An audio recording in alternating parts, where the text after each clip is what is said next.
Hello my dear students, मैं हूं जयशंकर शर्मा और आप मेरे साथ यूट्यूब चैनल पर इस बैसवारा क्षेत्र के best education channel Baiswara chemistry point पर आप लोग पढ़ रहे हैं विलेन चैप्टर। कक्षा 12 के लिए विलेन चैप्टर उसका तीसरा लेक्चर है और आज हम लोग जो है तन विलेनों के अणुसंख्य गुणधर्म पर चर्चा करने चल रहे हैं। तो मेरे प्यारे बच्चों, तन विलयनों के अणुसंख्य गुणधर्म आज आप पढ़ेंगे। तनु विलयनों के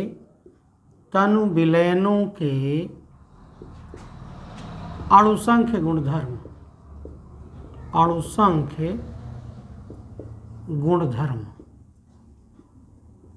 ये आप पढ़ने चल रहे हैं। तो मैंने शायद आपको इसके पहले लेक्चर में विलयनों की सांद्रता के बारे में मैंने पढ़ाया था। तो तन विलयन, सांद्र विलयन, सारी चीज़ें मैंने बताया था। अब हम आज उस तन विलयन का अध्ययन करने चल रहे हैं जिसमें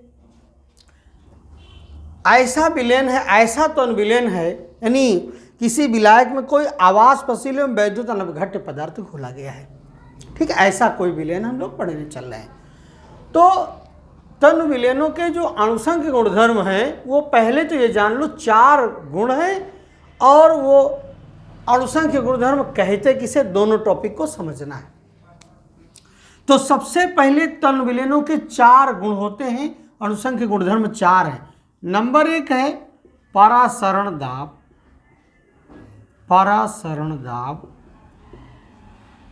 एवं परासरण एवं परासरण दाब। अच्छा, इसको ऐसे पढ़ना, परासरण एवं परासरण दाब। दूसरा है वाष्प दाब का अवनमन, तीसरा है क्वथनांक का उन्नयन,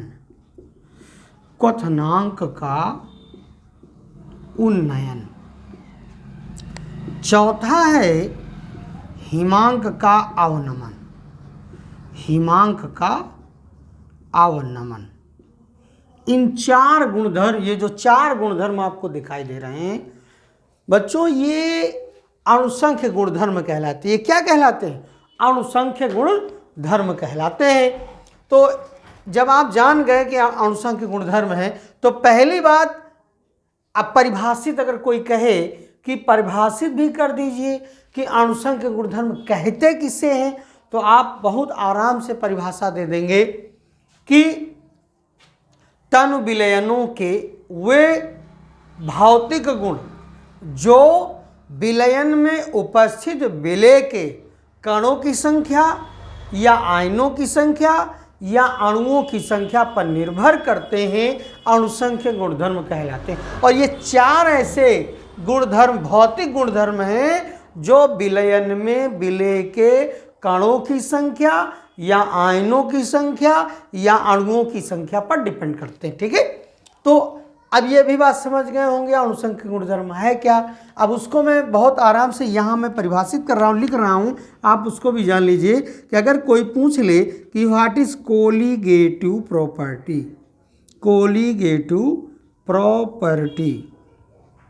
अणुसंख्य गुणधर्म, तो आप कहेंगे तनु विलयनों के वे भौतिक गुण जो विलयन में उपस्थित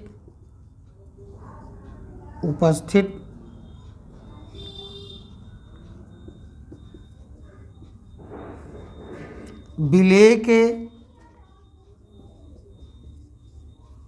कणों की संख्या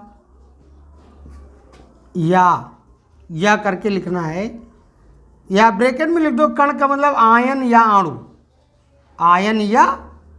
अणु, ठीक है, की संख्या पर निर्भर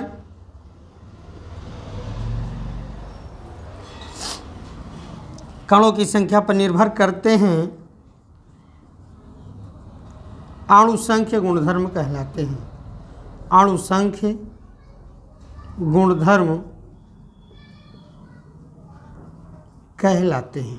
ठीक, तो आपको ये परिभाषा देना है। अगर कोई आपसे पूछता है कि अणुसंख्य गुणधर्म क्या है या अणुसंख्य गुणधर्म को परिभाषित कीजिए, तो ये परिभाषा देना है और ये 4 फिर गुणधर्म है। तो यहां लिख सकते हो, क्या लिखना है? तनु विलयनों के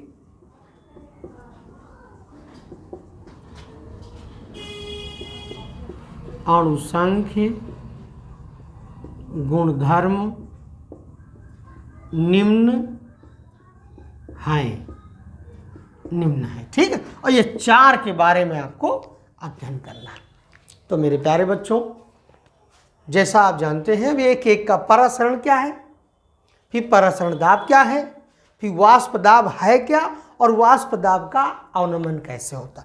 यहीं पे एक मैं अच्छी सी बात आपको बता दूं कि ये जो तनु विलयन पढ़ रहे हैं, इसके पहले भी मैं बोल चुका हूं, आपको बता चुका हूं, अगर ये ऐसा विलयन हो, ऐसा तनु विलयन हो जो विलेय पदार्थ घोला गया है, क्या घोला गया है?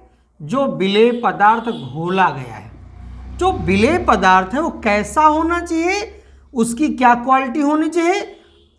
देखो, आवाष्पशील हो, पहली बात, आवाष्पशील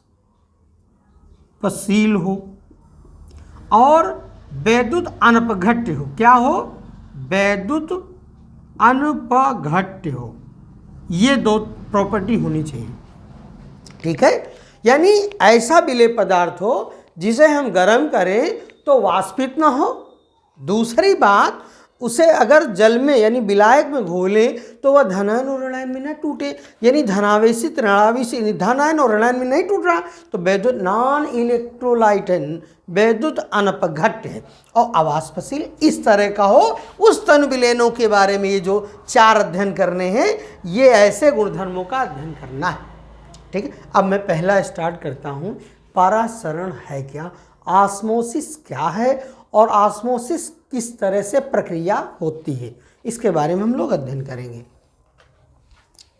इसको आप नोट करना चाहें तो हम नोट कर सकते हैं, और हम एक एक प्रॉपर्टी लेकर के आज हम 2 स्टडी करेंगे और 2 कल स्टडी यानी अगले नेक्स्ट लेक्चर में स्टडी करेंगे।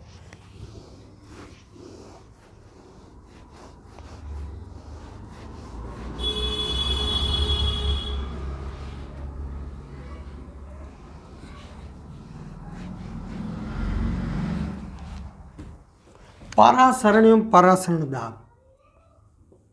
परासरण, सबसे पहले हमको परासरण जानना है। ऑस्मोसिस क्या है? What is osmosis? देखो, ऐसा है, अगर 2 विलयन हों, क्या हों? अगर ये 2 प्रकार के विलयन हों और इनमें एक तरफ विलायक भरा हो और एक तरफ विलयन भरा हो, विलयन, तो होता क्या है, अगर किसी विलायक को ठीक विलयन से अर्धपारग में झिल्ली द्वारा पृथक कर दिया जाए, यानी इनके बीच में ये लगी लेयर है, अगर अर्धपारग में झिल्ली द्वारा दोनों को पृथक कर दिया जाए, तो विलायक के अणु विलयन की ओर स्वतः जाने लगते हैं। यानी विलायक के अणुओं का शुद्ध विलायक से विलयन की ओर का जो स्वतः प्रवाह है वो कहलाता है परासरण। लेकिन किससे होके जाता है? अर्धपारगम्य झिल्ली में से होकर। तो अब हम कह सकते हैं, क्या कहेंगे? विलायक, देखो इसकी बहुत सरल परिभाषा है, विलायक अणुओं का अर्धपारगम्य झिल्ली में से होकर अर्धपारगम्य झिल्ली में से होकर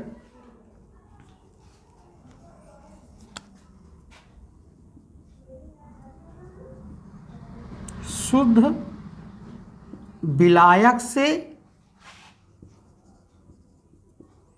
विलयन की ओर या तनु विलयन से सांद्र विलयन की ओर का स्वतः प्रवाह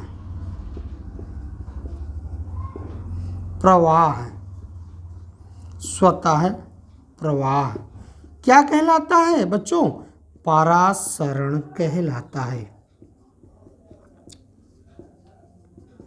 ठीक ठीक। ऐसे ही अगर मैं ये कह दूं, मैंने अभी इसमें कह दिया तनु विलयन से सांद्र विलयन, अगर हम यहाँ एक अर्धपारगम्य झिल्ली लगा दें, एक तरफ हम तनु विलयन भर दें, तनु भर दें और एक तरफ मैं भर दूं सांद्र, ठीक, तो तनु विलयन से विलायक के अणु किधर को जाएंगे? सांद्र विलयन, यानी फीके वाले विलयन से गाढ़े वाले विलयन की ओर विलायक के अणु स्वतः जाना शुरू कर देंगे। लेकिन एक बात तय है, डन है, कि जो अर्धपारगम्य झिल्ली है, इस झिल्ली में से केवल और केवल विलायक के अणु जाते हैं बच्चों, विलयन के नहीं जाते हैं। तो यहाँ ये जो परिभाषा लिखी है आप अच्छी तरह से देख रहे होंगे, मैंने कहा विलायक अणुओं का, ठीक है, यानी विलायक अणुओं का अर्धपारगम्य झिल्ली में से होकर शुद्ध विलायक से विलयन की ओर या तनु विलयन से सांद्र विलयन की ओर का स्वतः स्पॉन्टेनियस फ्लो, अपने आप से चले जाना। कोई कहता नहीं है, इनकी टेंडेंसी है कि हम चले जाएंगे उस पार, और कौन? केवल और केवल विलायक क्यों जा सकते हैं, तो ये उस पार चले जाते हैं, बस यही परासरण है। अब बात आई है कि अर्धपारगम्य झिल्ली क्या है, तो अर्धपारगम्य झिल्ली के बारे में जान लो, ठीक है। तो नेक्स्ट हमको टॉपिक जानना है कि अर्धपारगम्य झिल्ली है क्या चीज़। तो इसको कहते हैं, हिंदी में कहते हैं अर्धपारगम्य झिल्ली, और बच्चों इसे हम अंग्रेजी में बोलते हैं सेमी परमिएबल मेम्ब्रेन। क्या बोलते हैं? सेमी परमिएबल मेम्ब्रेन, ये ठीक है, ये पूरा। तो अर्धपारगम्य झिल्ली क्या चीज़ है? वह झिल्ली जिसके द्वारा या जिससे होकर केवल विलायक के अणु आर पार आ जा सकते हैं। ये देखो, हमने कहा ये क्या जा रहे हैं? ये विलायक के अणु जा रहे हैं, यह विलायक अणु इस पार आ गया, ये विलायक अणु इस पार आ गया, ठीक है। तो वह झिल्ली जिसमें से होकर केवल विलायक के अणु आर पार आ जा सकते हैं, विलेय के अणु नहीं, अर्धपारगम्य झिल्ली कहलाती है। तो आप सीधे परिभाषा, इसकी परिभाषा मैं यहाँ लिख रहा हूँ बच्चों, देखिएगा, वह झिल्ली, ठीक है, ये हटा देते हैं परासरण, वह झिल्ली जिसमें होकर, जिसमें से होकर केवल विलायक के अणु, विलायक के अणु आर पार आ जा सकते हैं, आर पार आ जा सकते हैं, विलेय के अणु नहीं, ध्यान रखना, विलेय के अणु नहीं, यानी विलेय के अणु नहीं आर पार आ जा सकते हैं। क्या कहलाता है? अर्धपारगम्य झिल्ली कहलाती है, अर्धपारगम्य झिल्ली कहलाती है।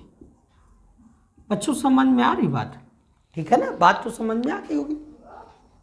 देखो, पहले तो ये समझ में आ गई ऑस्मोसिस है क्या चीज़। ऑस्मोसिस किसके माध्यम से हो रहा? अर्धपारगम्य झिल्ली के माध्यम से हो रहा। अर्धपारगम्य झिल्ली क्या है? वो ये परिभाषा है।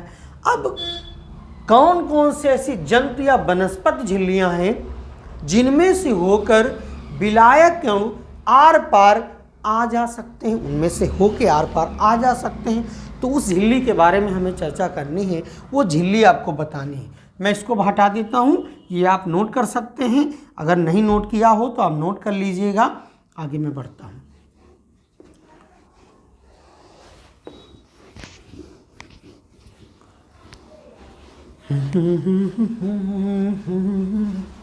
देखिए आगे, अब अर्धपारगम्य झिल्ली की परिभाषा हो गई। अब कहते हैं जंतुओं में, अगर कोई कहे कि जंतु में ऐसी कौन सी झिल्ली है जो अर्धपारगम्य है, तो वो है बकरे का आशय। क्या है? बकरे का आशय, बकरे का आशय। ठीक है। और उसके बाद अंडे के ऊपर एक झिल्ली पाई जाती है, एग मेम्ब्रेन। अंडे की झिल्ली क्या होती है? अंडे की झिल्ली। और भी होती है कोशिका झिल्ली। क्या होती बच्चों? कोशिका झिल्ली। ये सब जो है जंतु झिल्लियां हैं। जंतु ये वाली है, और ये जो कोशिका झिल्ली है वनस्पति झिल्ली है। ये वाली, ये दोनों जो बकरे का आशय, ये आपकी जंतु झिल्ली है और ये वनस्पति झिल्ली। लेकिन एक वैज्ञानिक आए, ट्रॉब। क्या नाम था? ट्रॉब। ये 1864 की बात है। इन्होंने कहा कॉपर फेरोसाइनाइड Cu2 FeCN का होल 6, जी इसका नाम है कॉपर फेरोसाइनाइड। बताया इसकी जो झिल्ली है वो सबसे श्रेष्ठ झिल्ली। क्या है बच्चों? ये श्रेष्ठ झिल्ली, श्रेष्ठ झिल्ली है। ये 100% सही है, राइट है। यही है 100% जो मतलब अर्धपारगम। इसके अलावा जो भी झिल्लियाँ हैं ये 100% वर्क नहीं करती हैं, लेकिन काम करती हैं। अब हम आपको बता रहे हैं किस तरह से इंडास्मोसिस और एक्सास्मोसिस भी होता है। आप लोग घरों में किशमिश लाते हैं, किशमिश को पानी में डाल देते हैं। तो ये हमने एक बर्तन लिया, इसमें हमने पानी यहाँ तक भर दिया और इसमें जो है हमने किशमिश डाल दिया। सूखा सूखा ऐसे ऐसे डाल देते हैं। जब सुबह होती है तो बच्चों ये इस प्रकार का हो जाता है, ये फूल के ऐसे हो जाता है। इसका मतलब है जो विलायक अणु यानी जल के अणु हैं वो उसके अंदर, यानी किशमिश क्या है? किशमिश के अंदर सांद्र ग्लूकोज का विलयन भरा हुआ है, सांद्र है, और विलायक अणु उसके अंदर एंट्री कर गया है, इसलिए फूल गया है। ठीक है, तो अंदर गया है, इंडास्मोसिस हो गया। एक्सास्मोसिस क्या होता है? एक्सास्मोसिस का मतलब है हमने एक बर्तन लिया, उसमें हमने चीनी का सीरा भर लिया गाढ़ा गाढ़ा, और इसके अंदर क्या डाल दिया? अंगूर डाल दिया। ये अंगूर का दाना है, और जैसे ही इसके अंदर डाला तो इसके विलायक अणु बाहर चले गए और ये कैसा हो गया? सीमट का झुर्रीदार हो गया। इसका मतलब एक्सास्मोसिस, इस माने बाहर, इसका मतलब विलायक अणु बाहर की ओर जा रहे हैं, इसका मतलब एक्सास्मोसिस हो गया। और ये क्या हो गया? ये इंडास्मोसिस है, इंडास्मोसिस। ठीक, और ये क्या है? एक्सास्मोसिस, एक्सास्मोसिस। ये एक्सास्मोसिस, इंडास्मोसिस। ठीक है, तो इस तरह से आप उदाहरण भी देख रहे हैं, समझ गए। अब इसके बाद हम लोगों को जो पढ़ना है वो अर्धपारगम्य झिल्ली हो गई। अब एक चीज़ और छोटी जानना, बोर्ड परीक्षा में बहुत पूछी गई, पिछले कई वर्षों से एक प्रश्न पूछा जाता है कि परासरण और विसरण में क्या अंतर है? परासरण वर्सेस विसरण, ये दोनों चीज़ जाननी है। मैं आज आपको परासरण और विसरण दोनों बता देता हूँ, अच्छी तरह से इसको समझ लीजिएगा। परासरण और विसरण है क्या चीज़, ये सब नोट हो गया होगा, समझ गए होंगे। इससे मैं आगे बढ़ रहा हूँ। देखिएगा, परासरण और विसरण में अंतर, दोनों के बारे में जान लीजिएगा।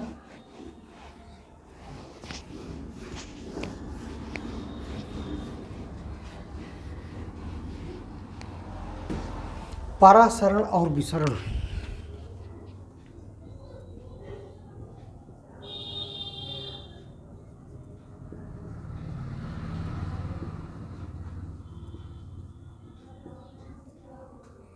ऑस्मोसिस और डिफ्यूजन। तो परासरण तो अभी आप पढ़े हैं, अभी आप जान ही गए। अब मुख्यतः जानना है विसरण के बारे में।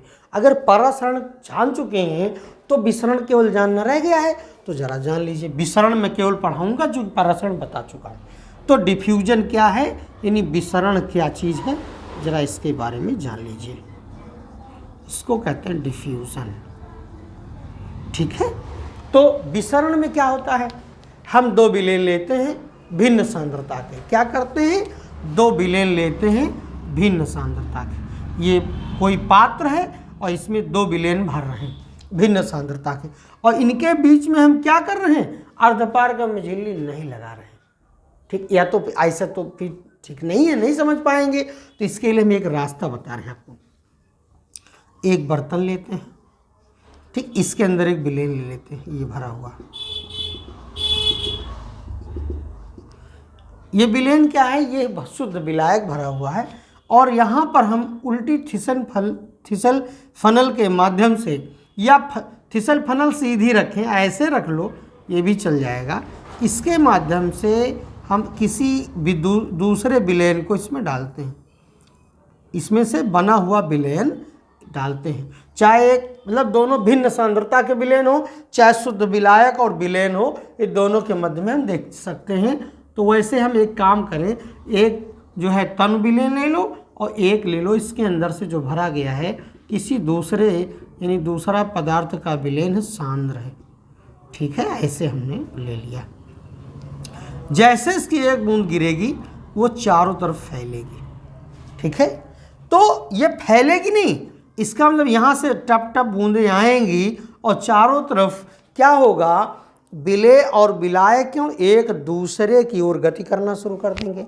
ठीक है, तो विसरण का मतलब है कि भिन्न दो सांद्रताओं के विलयनों के मध्य विलेय विलायक एक दूसरे की ओर क्या करते, गति करना शुरू कर देते हैं। यानी विसरण दो भिन्न सांद्रताओं में जो विलेय विलायक दोनों के अणु एक दूसरे के विपरीत चलना शुरू कर देते हैं। ठीक है, अब जरा सा मैं तुमको यहाँ से टॉपिक से थोड़ा हटाऊंगा। गैस में फिर द्रव में, दो में अलग अलग पढ़ाता हूँ। गैस के केस में ये बताया गया है कि किसी एक गैस का किसी दूसरी गैस में समान रूप से मिश्रित होना विसरण कहलाता है, डिफ्यूजन कहलाता है। जैसे हम सेंट की शीशी ऐसे हमारे पास रखी हुई है, ये सेंट की शीशी है ये, और बाहर एयर भरी हुई है, यहाँ से जैसे हम लीकेज करते हैं वैसे चारों तरफ बराबर फैलने लगती है। इसका मतलब कोई एक पदार्थ किसी दूसरे पदार्थ में विलेय विलायक दोनों के अणु आपस में मिक्सिंग हो जाती, इक्वल मिक्सिंग हो जाती है। ध्यान रहे, विलेय के अणु और विलायक के अणु दोनों एक दूसरे के विपरीत चल के और दोनों की सांद्रताएं कैसा कर देते, समान कर देते, इक्वल कर देते।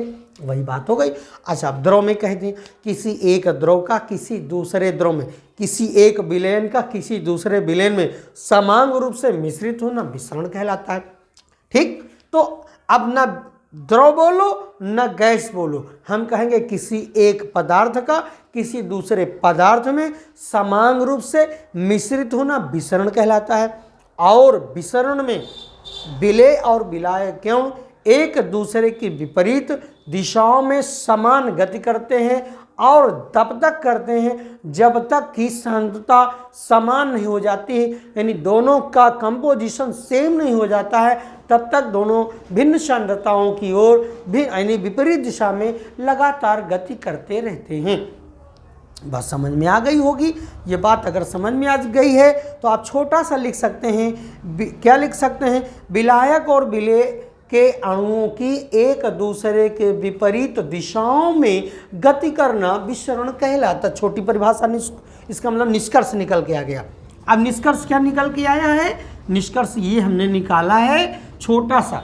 आपको मैंने कई परिभाषाएं बता दी हैं, लेकिन उसमें छोटी सी परिभाषा क्या लिखनी है, लिखना है आपको विलायक और विलेय के अणुओं का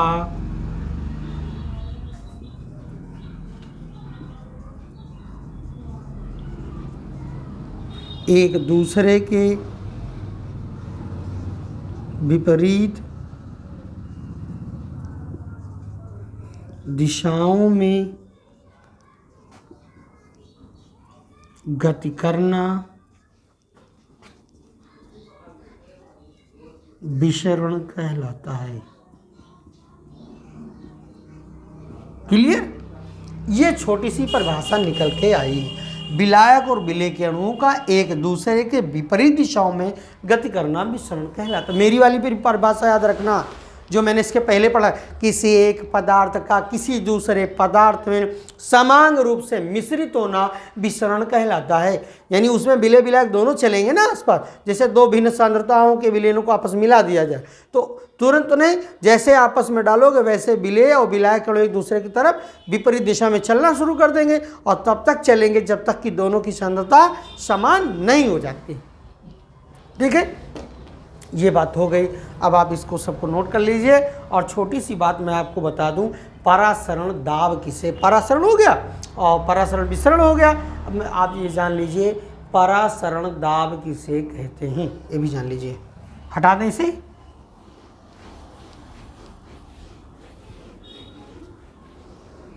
बच्चों ये सब परीक्षाओं के दृष्टिकोण से है, ये डीपली बहुत नहीं है। सामान्य तौर से जो जनरल तैयारी करनी है ताकि आप परीक्षा में अच्छे अंक ला करके उत्तीर्ण हो सकें और आप ये ना हो कि नहीं हम भैया रह गए हैं 2025 की परीक्षा में पास नहीं हो पा रहे हैं। इसलिए मैं आपको साधारण तौर से बढ़िया सा पढ़ा रहा हूँ।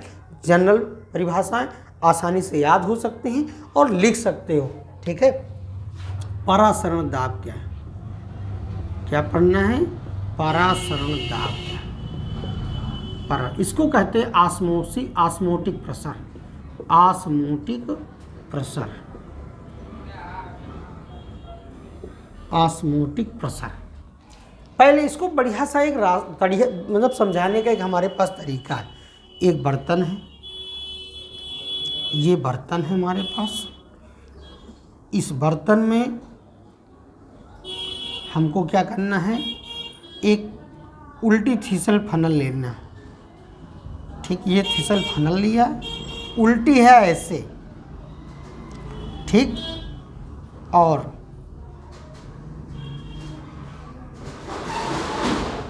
इसमें हमने एक क्या बांध दिया, अर्धपारगम्य झिल्ली बांध दिया और इसके अंदर हमने एक सांद्र विलयन भर दिया। क्या भर दिया है बच्चों, सांद्र विलयन भर दिया। ये हमने इसमें सब फिलअप कर दिया, सांद्र विलयन, गाढ़ा गाढ़ा विलयन इसके अंदर चीनी का बढ़िया गाढ़ा गाढ़ा भर दिया और इसको एक विलायक में यानी पानी में उल्टा करके लटका दिया। ये हमने इसको लटका दिया। इसको स्टैंड के सहारे कोई ऐसे स्टैंड लगा के और ऐसे करके ऐसे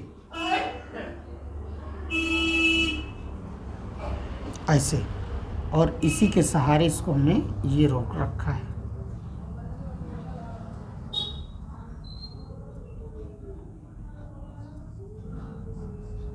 ये हमने रोक लिया। हम देखते क्या है, जैसे इसको डिप करते हैं विलायक के अणु अंदर की ओर जाने लगते हैं और जब ऊपर जाने लगते हैं, देखो यहाँ तक इसका ये लेवल है, यहाँ तक।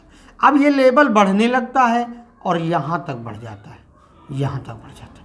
लेकिन जब ऊपर लेवल बढ़ जाता है तो इसकी नली में ऊपर से एक प्रेशर काम करता है जो रोकता है कि बस अब विलायक के अणु अंदर नहीं आने चाहिए।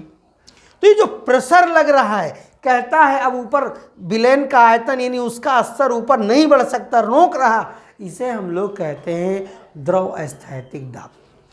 यानी ये जब यहाँ परासरण शुरू होता है तो एक ऐसी अवस्था आती है जितने अणु विलायक के अणु जितने अणु अंदर जाते हैं उतने अणु भी इसके बाहर भी निकल आते हैं। इसका मतलब साम्य अवस्था में यानी परासरण की साम्य अवस्था में जिस दाब के कारण परासरण रुक जाता है वह दाब उस विलयन का परासरण दाब कहलाता है।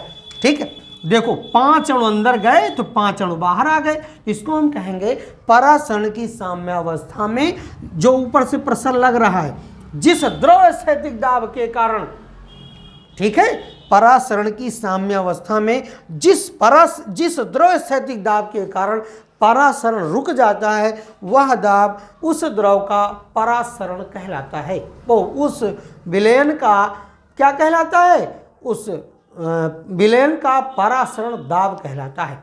ये इसकी परिभाषा, मूल परिभाषा है। लेकिन इसे हम ये भी कह सकते हैं, विलायक को अर्धपारगम्य झिल्ली द्वारा पृथक करने पर, विलायक को अर्धपारगम्य झिल्ली द्वारा विलायक से पृथक करने पर परासरण के कारण उत्पन्न द्रव्यस्थैतिक दाब उस विलयन का परासरण दाब कहलाता है। ठीक है, तो ये भी परिभाषा लिख सकते हैं। इस मेथड से हम समझ लिए हैं और परिभाषा हम दूसरी आपको लिखाए दे रहे हैं, बताए दे रहे हैं। ठीक है, ये फिगर आपके समझ में आ गया होगा। देखो अब इसमें जरा सा मैंने क्या बनाया, ये हमने सांद्र विलयन भरा था। क्या भरा था? सांद्र विलयन भरा था। और ये हमने शुद्ध विलायक लिया हुआ था, शुद्ध विलायक लिया हुआ था। और इस तरह से ये पूरी प्रक्रिया हुई, आप समझ ही गए हैं। अब इसको परिभाषित कैसे करना है वो भी मैंने एक अपनी परिभाषा बता दिया, अब एक अपनी आपकी तरफ से जो पुस्तकों में बताई गई, हटा दी इसे। देखिए क्या लिखना है, विलयन क्या कहते हैं, हाँ, विलयन को अर्धपारगम्य झिल्ली द्वारा, ये परिभाषा इसकी सर्टिफाइड है, विलयन को अर्धपारगम्य झिल्ली द्वारा विलायक से पृथक करने पर, विलायक से पृथक करने पर परासरण के कारण, परासरण के कारण उत्पन्न द्रव स्थैतिक दाब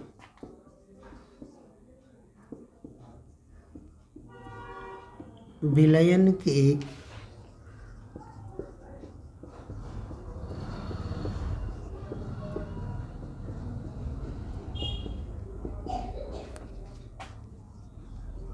विलयन के परासरण दाब की माप है। ठीक है, ये परिभाषा। तो इसको कैलकुलेशन कैसे करोगे? अभी चित्र में अगर द्रव का यानी विलयन का जो स्तर एच ऊंचाई तक बढ़ गया हो, ठीक है, तो कहते हैं विलयन का परासरण दाब बराबर विलयन का परासरण दाब बराबर ऊंचाई गुणे घनत्व। किसका? विलयन का घनत्व।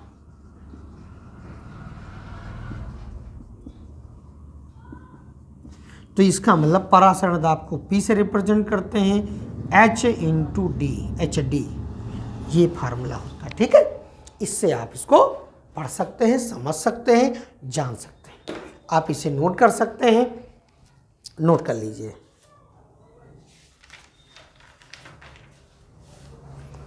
अब दो बातें, हम छोटे छोटे दो टॉपिक और हैं, हम आपको बताए दे रहे हैं, ज़रा उनको भी आप पढ़ लीजिए कि जो है समपरासारी विलयन और समदाबी विलयन, दो टॉपिक और छोटे छोटे से हैं, बहुत पूछे गए हैं, क्या हैं। ठीक, इसे नोट कर लीजिए बच्चों, हटा दें फिर इसे। ठीक,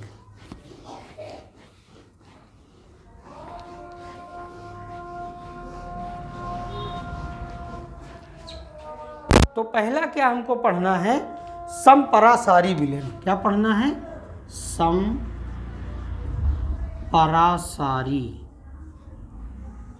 विलयन, समपरासारी विलयन।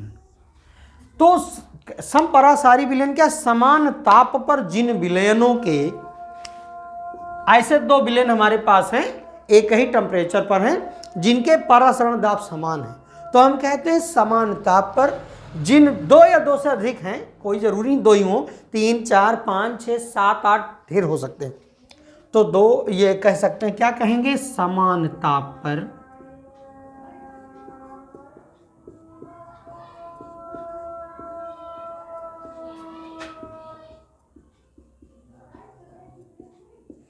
जिन विलयनों के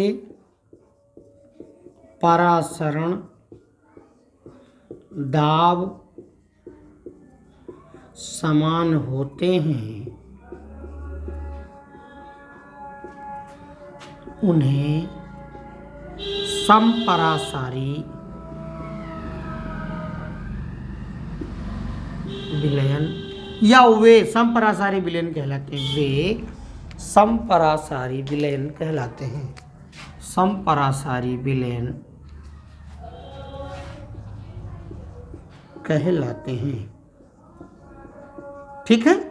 अब समदाबी विलयन, क्या पढ़ना है आपको? समदाबी विलयन।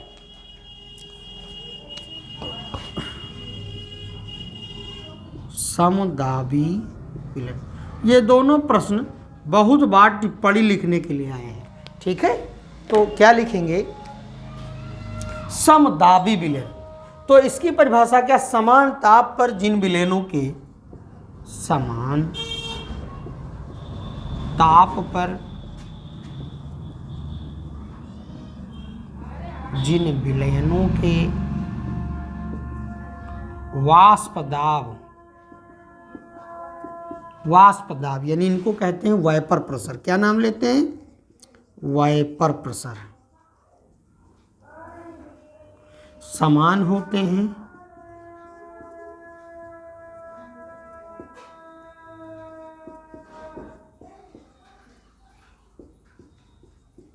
समान होते हैं, समदाबी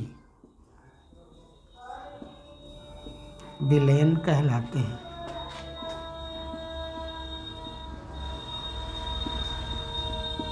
ठीक है, ये छोटे छोटे टॉपिक हैं और आपसे पूछे जाते हैं। अब इसके बाकी के जो टॉपिक हैं मैं नेक्स्ट लेक्चर में आपके साथ आऊँगा और आपको पढ़ाऊँगा। तब तक बच्चों इसे पढ़िए। और मैं फिर से आपसे कहना चाहता हूँ कि मेरे लेक्चर लगातार पढ़ते रहिए। जहाँ से कोई समस्या हो आप मुझसे पूछ सकते हैं। ठीक है, तो आप मेहनत करके पढ़िए। ये 2025 की परीक्षा है और अच्छे मार्क्स लाना आपका बेहद मतलब आपको बहुत ज़रूरी है, आपके लिए बेहद आवश्यक है कि आपके अच्छे नंबर हों, टॉपर्स आप बने। ठीक है, धन्यवाद बच्चों।